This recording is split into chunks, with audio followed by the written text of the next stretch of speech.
Hi everyone, I'm Stephen Michaelov and this is Rob Spiger, and we're here to talk about BitLocker and the concept of protectors. I work in MSIT and I've been doing BitLocker for a couple of years now as the principal program manager deploying BitLocker to the enterprise. And I thought I would share a little bit with you of the learnings that we've learned around the concept of protectors and some of the basics that you need to get going. And I brought Rob along with me for a little adult supervision from the product group. Rob, would you like to introduce yourself? Sure. I'm Rob Spiger. I'm a senior program manager in the Windows security group, and I've been in that group for about 3 years. And I've focused primarily on the TPM, which is the best way to use BitLocker. Right. And I'm excited to participate in this today. Great. Yeah, I really like doing this together with the folks from the product group, so you can get a little bit of idea what it's like from a practitioner's perspective, and also, what it's like from a product team perspective. And what we're really going to accomplish today is to be able to demonstrate for you the kind of things that you need to know to plan a BitLocker deployment, to really understand how to troubleshoot, do some basic troubleshooting as people are going through their scenarios, and then also. You're going to have to plan probably group policy settings, so you'll have the basic understanding around the technology to be able to do that.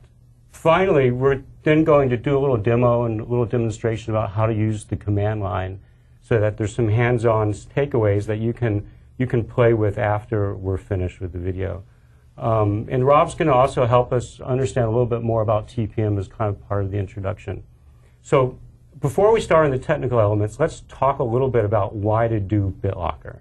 So the reason why you need BitLocker is because there are some pretty strong drivers from industry, from the regulatory space, and of course through, I guess you could say there's threats and bad guys out there trying to steal PCs and get at your data. And people just lose their computer. Yeah, that's a good point. Actually, you'd be surprised to know how many people leave their computers in taxis around the world every day. I think that some people say that there's 3 to 4 PCs stolen every minute around the world or lost. Ever try to hide your PC in the hotel room?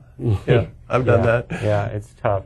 So a lot of customers are really going into the legal and regulatory compliance area. There's a number of state laws, federal regulations, SOX, HIPAA, et cetera, that are really counting on companies to do what they need to do to protect data, which is namely encrypting that data. So BitLocker is a perfect answer to that question.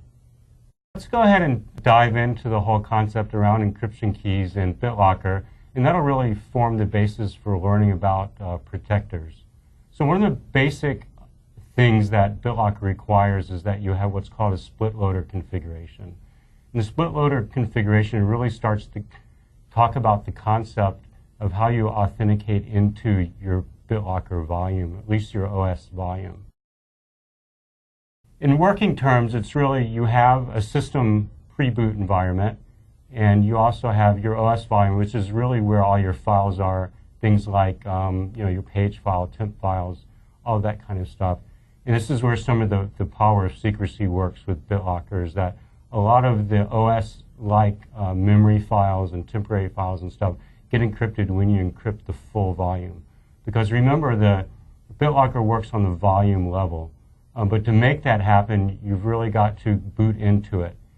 And well, I think the problem is, if you're going to boot the system, it can't boot encrypted data. Somehow it's got to bootstrap itself to be able to read the encrypted data by unsealing, or getting access to a key that lets it look at the data on the OS volume. Exactly right. One of the first concepts that's good to know about BitLocker is it's kind of like a chain of secrets. I mean, you have one secret, and that unlocks the next secret, and then there's that lets you authenticate in through the encryption layer. So in general, the recommended way to do your OS volume encryption is using the TPM for your first set of factors to get to those secrets. And you can see on the diagram under point 1, you have the little picture of the chip with the key, and that is the TPM. And Rob, why don't you take us through how all that kind of chaining works? TPM device was designed to be an inexpensive part. So it has a storage root key that's on the chip. The private part of that key never leaves the chip. And it basically lets it encrypt data and then hand it back to applications that store that encrypted data and give it back to it to use it for something. In this case, BitLocker encrypts a volume master key that it gives the TPM, and the TPM encrypts it with the storage root key and limits access to use that key. Because what you need to have is a key that unlocks the volume, but you don't want to have that key accessible to any software. You want to have that key only accessible in the right situation. The storage root key is really pretty much internal to the TPM's implementation, but it's on this diagram. And then the volume master key helps it be able to read the metadata that gives it the actual full volume encryption key. So do the users need to know these keys, Rob? The users will never see these keys. They'll never know about these keys.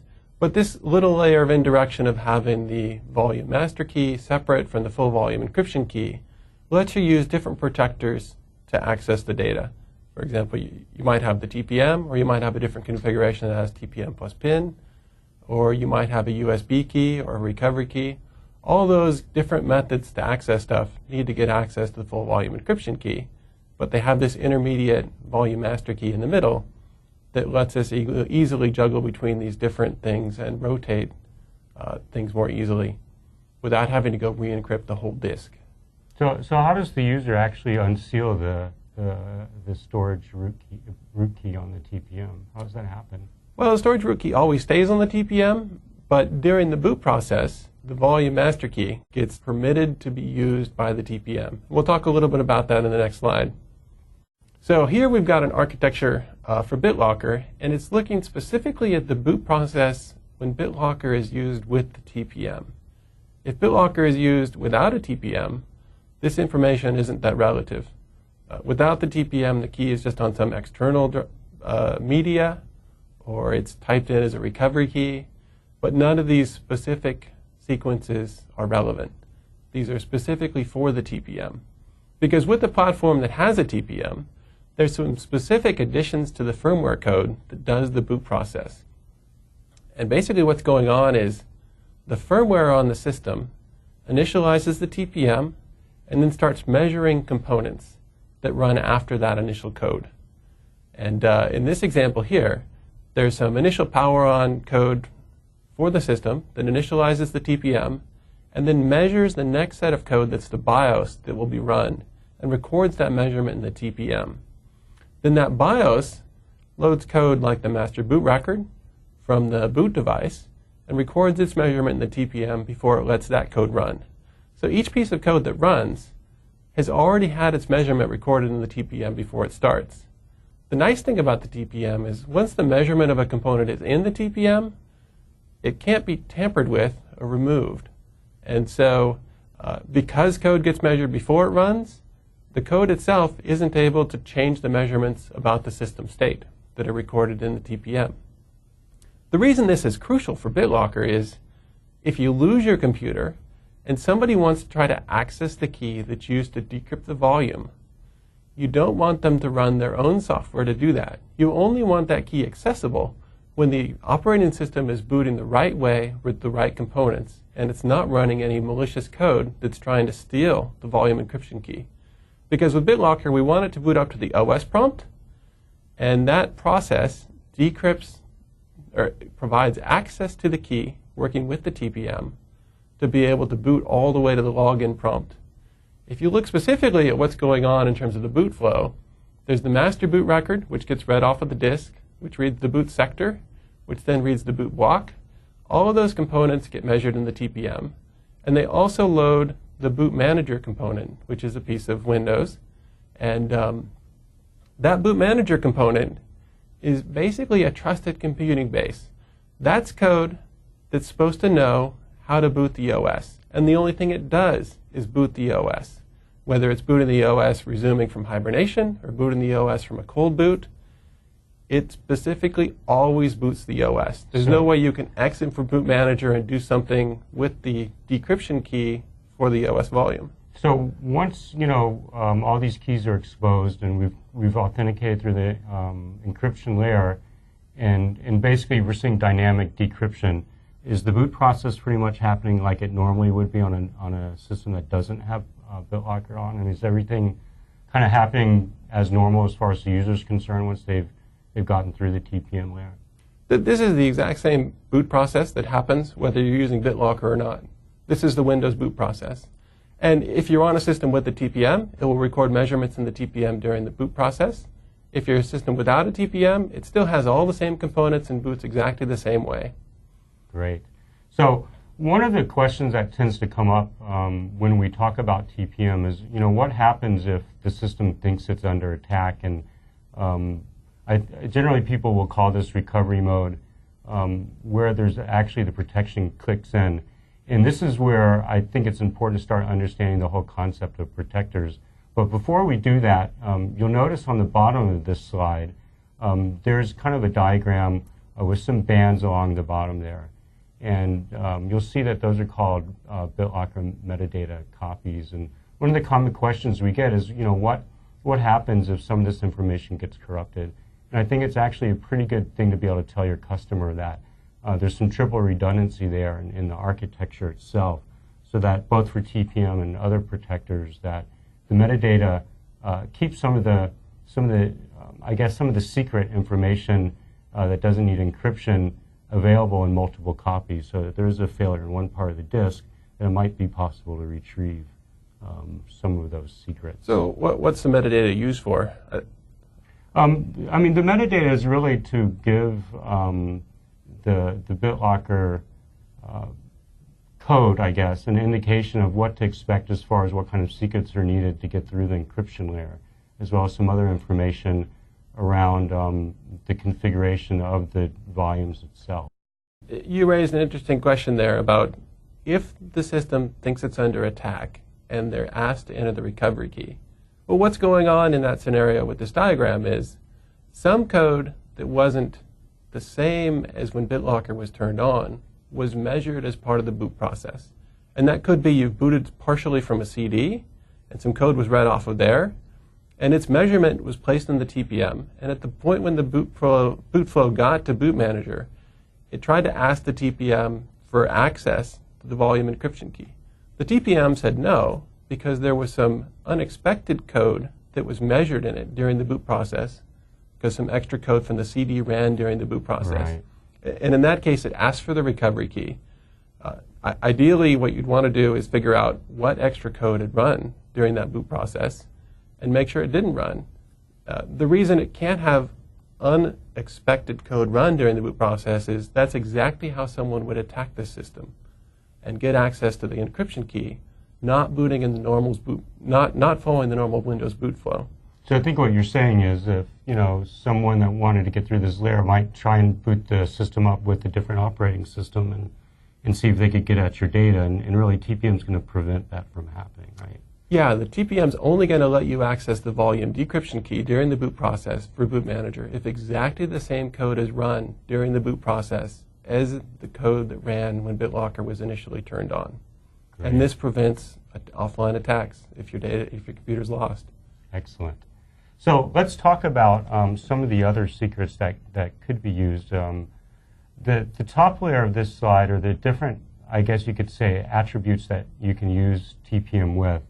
And it's important to realize that the TPM is really only used to protect the OS volume that's being booted. So if you have a second drive on your system, you really won't be using TPM directly to protect it.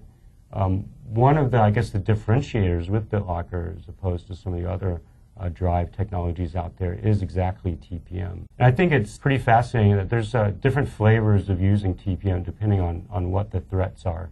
And we'll talk a little bit about that later, but there's 4 different ways you can use TPM, and that's with TPM alone all the way through splitting the keys across different factors.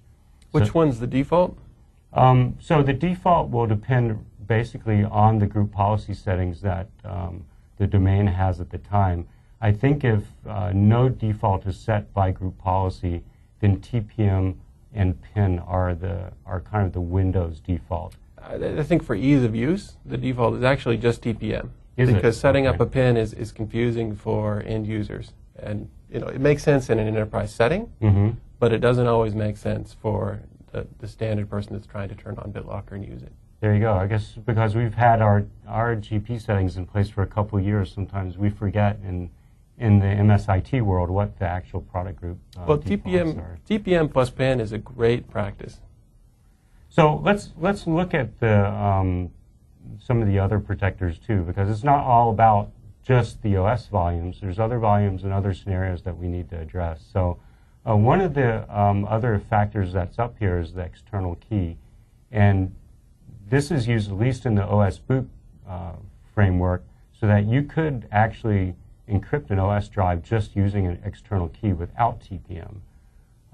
It means that someone needs to have some kind of USB dongle or some other removable storage to keep the key on, but it is a viable alternative to TPM if your hardware doesn't have TPM. One of the other best practices is when you're planning your deployment is to look at what your recovery options are. And the one that we use at Microsoft is the recovery password, and that's a numerical string that's also escrowed into AD. And if the system thinks it's under attack, or if the user forgets their PIN or one of the other factors, then this can be used to authenticate through the encryption layer and boot up the system.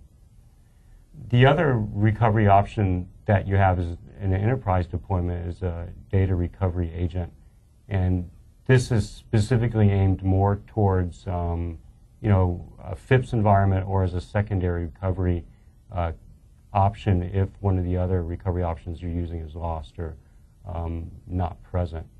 So we're going to talk all about these in detail and how to use all of these different kinds of protectors, and also we'll demonstrate some of the manipulation through the command line. But one of the key concepts I think that people tend to have a hard time with is that you don't need all of these protectors, you just need one of them to unseal some of the secrets on the volume. So if you're I have a volume that has a password and a smart card, which you can do on a data drive, you don't need to use both. It's an either situation or an or situation. And you can have multiple protectors on a single volume. Which one of these is the one they type in as the recovery key if they forgot their USB dongle with their key on it, for example? So that's called the numerical password. That's the one help desk might read to them after help desk verified they were the right user for that laptop? Exactly right. Okay. So I think it's a 48-digit string, so it's pretty hard to remember. So it's definitely not something that people are going to have in their heads, at least not the normal person. So it is truly used just for recovery. So when we talk about the protectors, I think it's fair to say that there's different levels of protection that are available through you. And when you're planning your deployment, you need to really think about what's the equation of how much security you want versus how much inconvenience you want to give your users. An example would be a TPM-only solution is actually a pretty good solution. It'll protect against boot attacks and people throwing another OS onto the system and compromising your data. But it doesn't, from an authentication perspective, provide all the protections that multiple factors will have. So you really need to work with the customer that's doing the deployment to figure out what's the best mix. What's an example of an easy hardware attack? Well, an easy hardware attack that a TPM only can prevent would be there's plenty of Linux-based CD images available that can be used to boot a Windows system up and then mount the volumes and pull the data off. It would definitely prevent that from happening. It would also prevent, if you had a Windows recovery environment boot image, it would also prevent an attack like that. Oh, I think I was asking, what's an easy hardware attack? I think one example I could think of is, you boot up to the login prompt and you quickly pull the memory chips out and stick them in another computer and scan that memory. That doesn't sound that easy, but easy is in quotes there. So I think one of the other issues we've heard about is you might have a 1394 port on your system. That's right. And if you're using TPM only, it's going to boot all the way to the login prompt, and it'll have the decryption key for the OS volume in memory because it uses it to read the rest of the OS and boot to the login prompt. But you might be able to do direct memory access over the 1394 port. And so it's not a weakness of the TPM. It's kind of a weakness of how accessible memory is through other hardware avenues. That's a good point. I think one of the other interesting things to realize about TPM and protectors is that it's a little bit different than some of the other protectors. Generally, you're only allowed to choose one of these protectors. You can't say, oh, I want to use TPM plus pin and TPM plus dongle. You've got to really make a choice on a per boot environment. So it's possible via group policy and different OUs to impose different groups of machines to use different types of protectors, but on a single machine, you really have to decide which of the TPM protectors you're going to use. It's not like the password and the smart card where you can use both on a single volume, right? So one other thing I wanted to point out is when you're looking at using a pin, you have a couple of choices there. You can use a numeric-only pin, which is kind of the default out-of-box experience, and you can also use an enhanced pin, which is an alphanumeric choice. It's definitely harder to crack a pin that has numbers and letters, and of course the longer the pin, the more secure the pin in general terms from a hammering perspective. So from group policy perspective, you're going to have to make some decisions there about how long your pin should be, and should it be numeric or alphanumeric. Now there's some downsides with the enhanced pin, right? Yeah, the enhanced pin may not work if the way keys are interpreted on your keyboard differs in the OS from how it does in the pre-boot environment. And so if you've got some foreign language keyboards, they may have a difficult time picking some passphrase in the OS that actually gets typed in the same way in the pre-boot environment. And so enhanced pin isn't specifically called out here, but the numerical pin is really the default and it's most prevalent. Right, and that's also what Microsoft uses. Let's take a minute to talk about recovery methods, because if you can't get through the authentication layer in BitLocker, either through one of the standard default protectors like TPM, you're going to need another way to get into the volume. And the recovery methods can be determined on a volume type. And one of the key concepts when you're looking at planning your deployment are the three types of volumes that you have to make some decisions about. So you have the OS volume, which we've already talked about. You have a fixed drive volume, so that's any data drive that the system considers not removable. And then you have removable volumes. In each of those, you're going to have to make some decisions around a recovery method. And not all of these are available for all kinds of drives, but one that is available for all kinds of drives is the recovery password. And that's a non-FIPS recommendation to use this and escrow it into AD, and perhaps even take it out of AD and archive it somewhere for your implementation. And you can make escrow a mandatory option, so when you provision a drive, that it has to escrow the key, so you always have a way to recover the data in case your user forgets one of their factors or the system's under attack. Is this the one help desk might read to a user that gets stuck? Exactly. Okay. Exactly. One of the other options you have is the recovery key, which is really just an external protector. It's a couple of files that gets saved on, let's say, a USB drive or something like that, that can also be used to get you through the boot process. Now, in the removable and fixed data world, they aren't called recovery keys, they're called external keys, but they're basically the same thing. And in the most sophisticated type of recovery scenario is your data recovery agent. And that probably will require its own training to go into in depth, but it's a PKI methodology for doing recovery. The problem with that is it requires both you have a different OS to mount the volume on, and you have the smart card that has the key. So it's not a good end user scenario for most enterprises, although it's great in a military or a governmental context where security is at all cost is a primary scenario. But for a secondary recovery scenario, it's a great idea. The other things that can be escrowed to AD that aren't on this slide are the recovery key package, which shouldn't be confused with the recovery key because it's really an extraction of the metadata on a volume that can be used in case there's a hardware problem.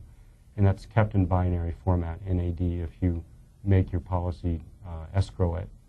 And then you also have the TPM hash, or I think that's also called a TPM password, right? Oh, there's a TPM owner password, and that's not really tied to being able to access the encrypted volume. It's more tied to managing the TPM. And I think we'll have some later training that might go into that, but it's not in this session. Right, exactly. So let's talk about data drive storage. So you have a set of protectors that are available to use for data drives, and you can really use any of these three user-oriented protectors for both removable and fixed storage. Password is probably the one that your users will be most familiar with. It's like any other password they encounter. It's alphanumeric. It supports special keys. You can, in group policy, create some complexity and length requirements there through your group policy. But it's definitely less secure in that. If someone hammers at the password, it's theoretically possible to break it.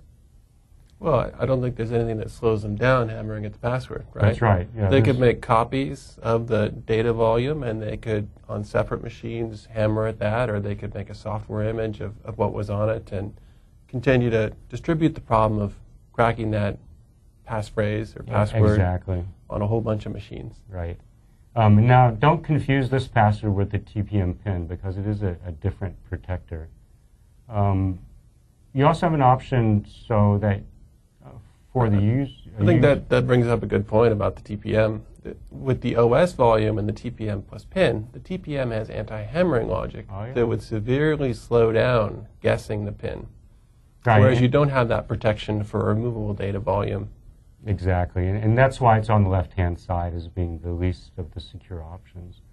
The most secure is really the smart card, because it has a pretty long key. It's generally not readable by a human, and it's extremely difficult to crack. The downside is if you don't have the hardware that supports smart cards, or if you're looking at down-level compatibility, especially on removable volumes, you're not going to be able to, for example, use a smart card with the Vista implementation. It's a Win 7 and above only scenario. And then in the middle, you have your auto unlock protector. And that is a machine-specific protector. It's really an external key that's kept on the OS volume. The OS volume has to be encrypted by BitLocker in order to implement this feature. And it's a convenience for the user that when they plug that drive into that machine and they've set up an auto-unlock protector, it will automatically auto-unlock it. So they don't actually have to have a factor to unlock. It's difficult to crack because it is a long key, but you can extract it from the OS volume if you know what you're doing. So it's not as secure as a smart card. So with BitLocker to go, what other OSs can they read stuff on if they're not using the smart card? Yeah, so that's a really good question. BitLocker to go is really the marketing label for removable volumes, especially the fat volumes. And you can read a removable volume down level on both Vista and XP. Unfortunately, right now there's no reader for Mac or some of the other non-Microsoft OSs, but you can't write to these volumes. Doesn't XP not understand NTFS? It so does. You have to format the card a special way for reading it on XP? Well, there's no full volume encryption stack on XP, so if you're using NTFS and you encrypt it with BitLocker, even if it's removable storage, you're not going to be able to access that down level. I mean, I think a good transition to talk a little bit about the context of using data volumes, because there's some rules that get imposed through this, and that is you can encrypt a fixed drive even without having your OS volume encrypted if you're using Win 7, or Vista SP1 for that matter, as long as it's not removable. But you can't use your auto protector unless your OS drive's encrypted. The auto unlock key is, we've already talked about that, but the main thing you need to realize is that your OS volume has to be encrypted, and it's specific to that machine. The auto unlock key does not work down level. So if I have a USB dongle that's using BitLocker to go, and I have an auto unlock key on my Win 7 system, when I take it to a Vista system, it's not an option there. You have to know the password. So you should create two protectors for removable data volumes. One that might be auto unlock on the system you normally use, like your desktop, and then have a passphrase or password protector you could use when you go roaming to different machines. Yeah, I think that's a good way to put it, Rob. Okay. Now, if I was only going to be using the key with Windows 7 machines that had smart cards, I would probably just stick with the auto protector and the smart card. Password is really best used if you need to roam across OSs or across systems that don't. The neat thing about the removable data volumes is there's very low hardware requirements required. So unlike a TPM-based implementation that has to have all the firmware and the chipsets, you can use encryption on roaming volumes much more easily. Basically, you just have to have the standard Windows logoed, almost pretty much any Windows logoed system will support the roaming volumes. The smart cards are a little bit more specific, and there again you have to have the Windows 7 and the server or the server R2. One thing we haven't really covered yet is server OSs, and I think it's fair to say the code base is pretty similar on Windows 7 as on 2008 R2. So pretty much all the functionality that's available on Windows 7 is also available in 2008 R2.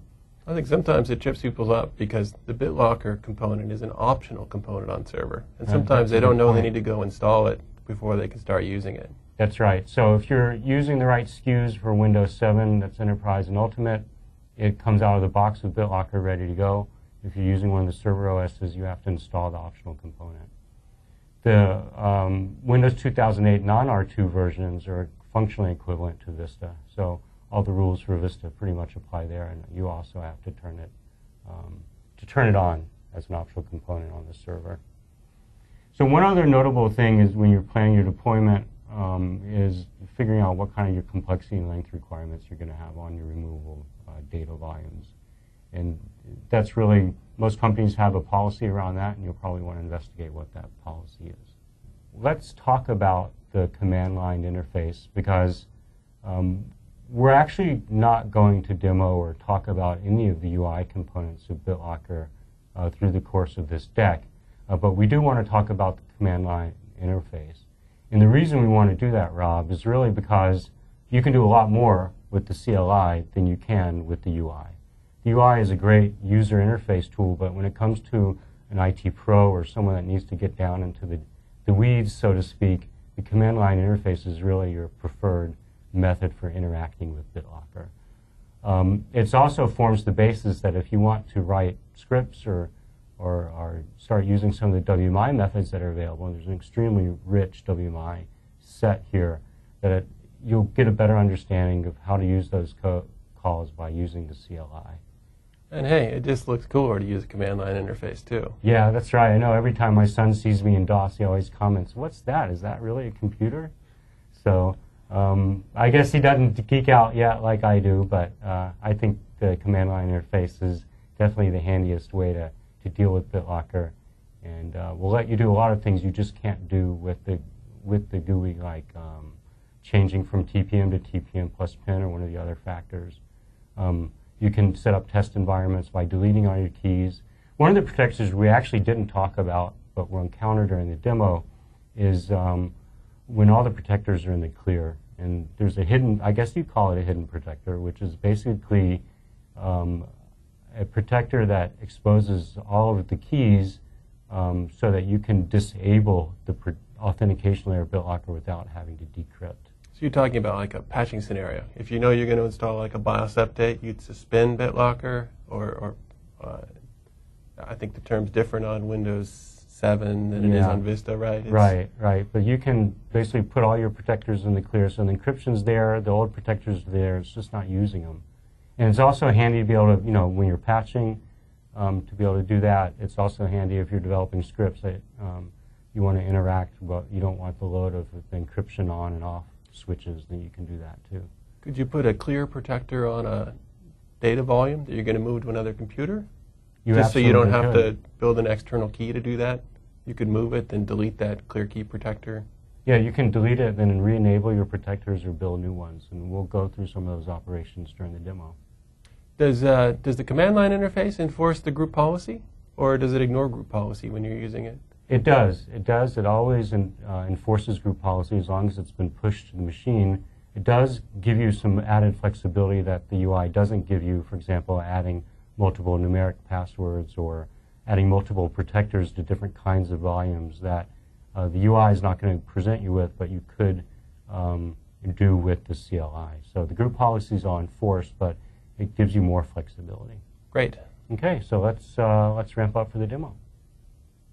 Let's take a few minutes to explore some of the options that you have with the command line interface. So the first thing you're going to want to do is start up your command line window in elevated mode. So you should be familiar with how to do that. You just go ahead and run as administrator. And you'll start up early in the directory that you'll need to. Now, before we go into the BitLocker commands, I always like to just take an inventory of what my disks are actually like on the system. And I do that using disk part. So you'll see on this system that I have a few different partitions. You'll see that volume 1 is my OS volume, and then I have a couple of other volumes available.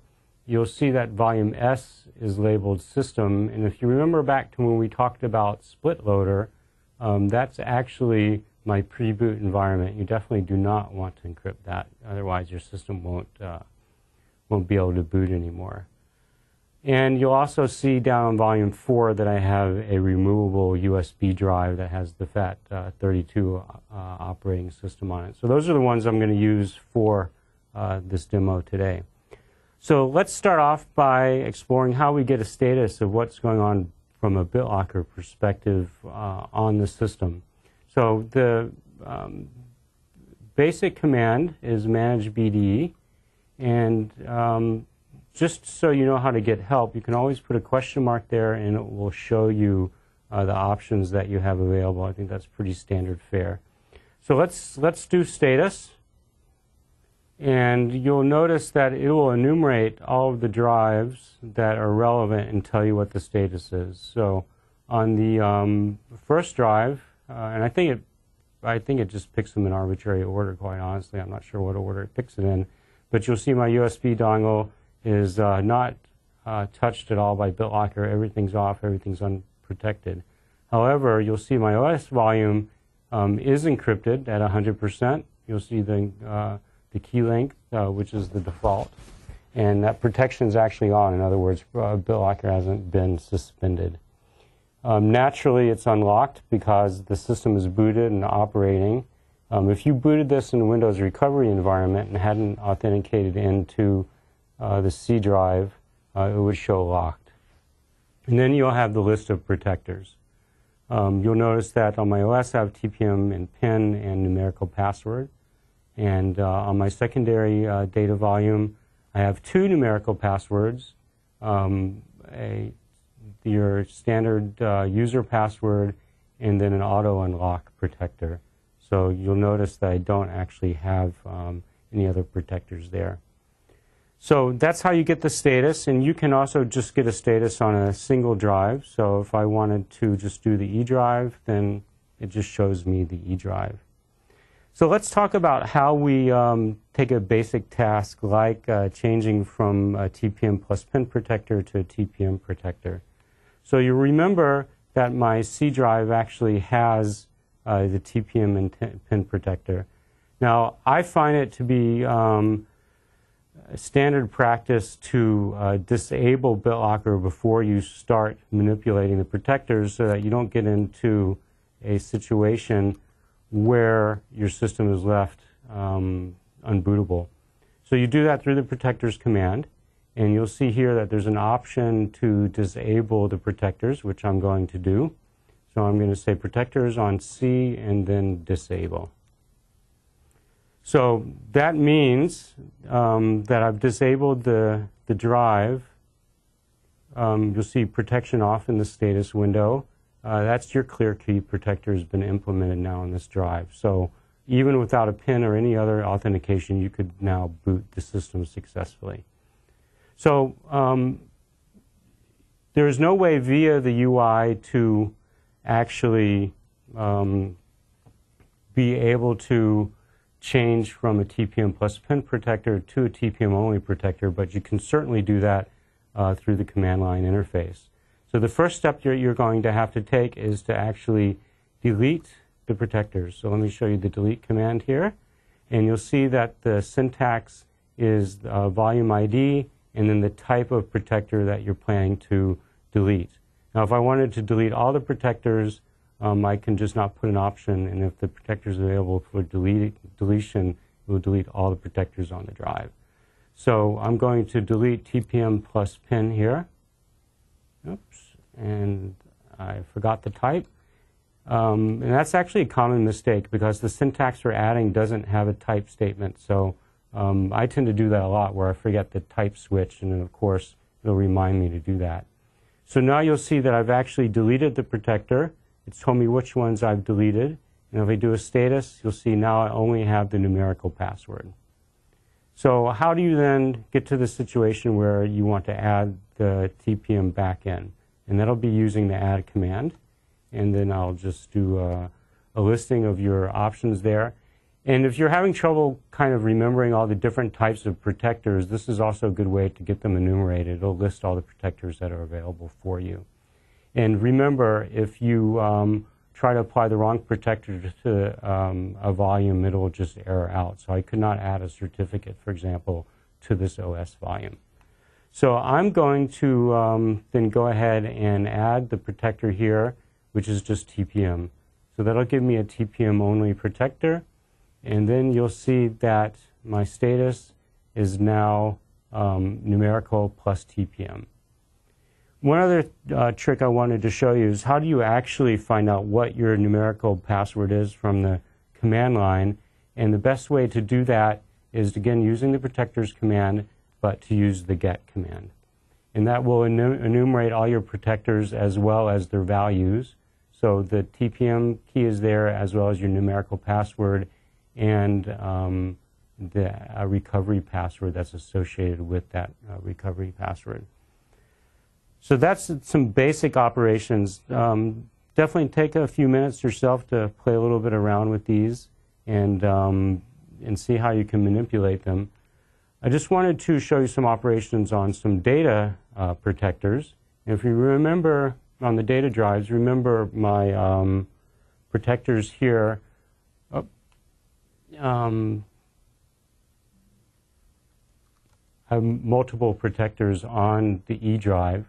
And if I wanted just to clean all of those out, then what should work is just to be able to say E and then delete, and that should delete all my protectors. Now, on this particular instance, there was actually a protector that the system did not allow me to delete. So it wasn't a successful command, and you can use the get to see the two protectors that were not deleted. If I want to delete those now, I have to do them independently rather than just using the wildcard method. You'll notice that the auto unlock protector gives you a file name, and you should be able to find that on the C drive as a hidden file. So let's add a password back into this drive, and I'm going to use the add command with the E, and I'm going to say password. So it will now prompt me for the password to add in, and it's going to do your normal group policy checks. So I'm going to put my password in here. As you would expect, it asks for it twice. And that's really all there is to adding a password there. Now, if I want to add a certificate or a smart card to the system, I'll need to insert my smart card into the smart card reader, which I'm doing. You can't see that, but I just inserted it in. And it's really the same syntax here, with the exception of I'm going to point it to a certificate. Now, you have to have the proper certificate with the proper OID available to do it, and it will go out to your smart card automatically. It will enumerate that and attempt to find the proper certificate and add it to the volume itself. And because smart cards are a little slow to read, there may be some delay there.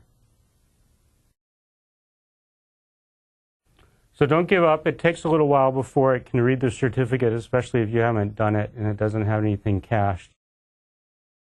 If you're doing it locally on your system, give it a second to work. It'll either give you an error or it'll actually add the protector. but it's not a fast operation generally, especially the first time you do it.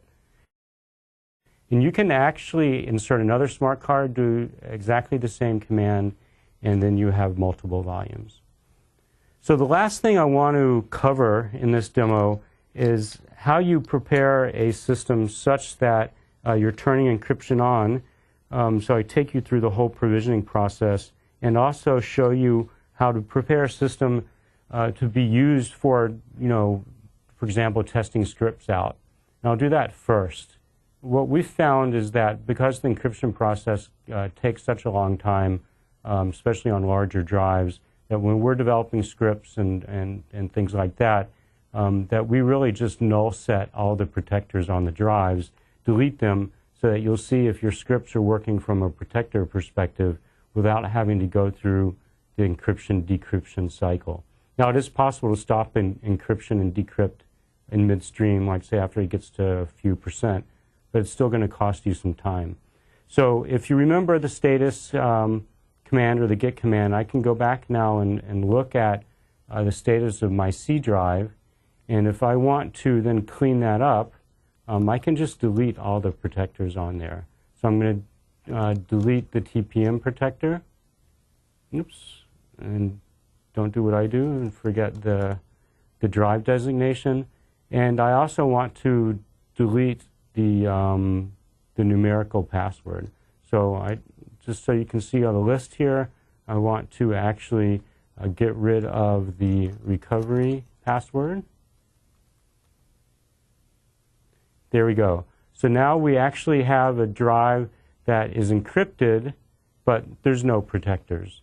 So this is a really, a good environment to actually do development in, so that you can make sure that the scripts that you're using are adding protectors correctly without having to deal with the load of encryption and decryption.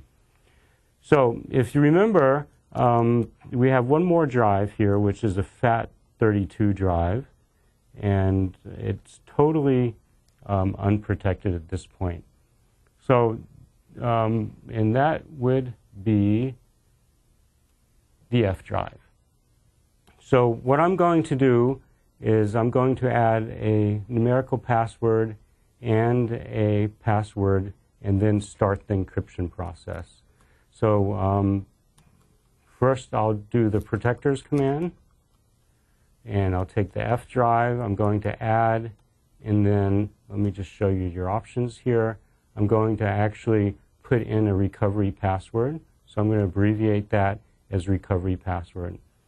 And you'll notice that I'm actually adding a protector to a drive that doesn't have any encryption on it yet, which is a perfectly appropriate thing to be able to do. And then if you decide not to encrypt, the protectors will still be there temporarily anyway. So now I want to add the password on here, and it's going to ask it for me twice. So now I've got my protectors all set up, and all I have to do is tell it to encrypt. So I'm going to do the on command, and then I'm going to pick the F drive, and it will check to make sure that all of the group policy oriented things are okay, and it will start the encryption process.